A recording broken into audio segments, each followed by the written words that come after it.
പഹൽഗാമിലെ ഭീകരാക്രമണത്തെ തുടർന്ന് ഇന്ത്യ പാകിസ്ഥാനിൽ നടത്തിയ ഓപ്പറേഷൻ സിന്ദൂറിന് ശേഷമാണ് director general of military operations എന്ന ഉന്നത സൈനിക നാമം കൂടുതൽ ജനശ്രദ്ധ നേടുന്നത്.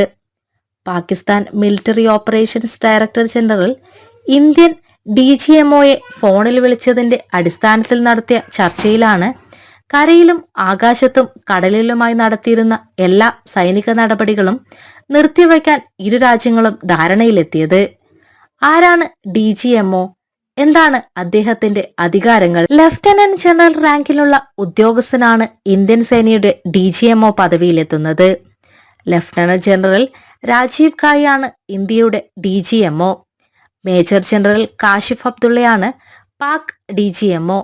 സൈനിക നീക്കങ്ങളും അതിർത്തിയിലെ സേനാ ഓപ്പറേഷനുകളും ആസൂത്രണം ചെയ്യുന്നത് ഇന്ത്യൻ സേനയിലെ DGMOയുടെ നേതൃത്വത്തിലാണ്. സംഘർഷങ്ങളുണ്ടാകുമ്പോൾ മറ്റ് രാജ്യങ്ങളിലെ സമാന റാങ്കിലുള്ള ഉദ്യോഗസ്ഥരുമായി ചർച്ച നടത്തുന്നതും ഈ പദവിയിലുള്ളവരാണ്. ഭീകരർക്കു നേരെയുള്ള ആക്രമണങ്ങളും സൈനിക നടപടികളും ആസൂത്രണം ചെയ്യുന്നത് DGMOയാണ്. സേനകൾ ആക്രമണത്തിന് സജ്ജമാണോ എന്ന് നിരന്തരം വിലയിരുത്തുന്നതും ഈ ഉദ്യോഗസ്ഥനായിരിക്കും.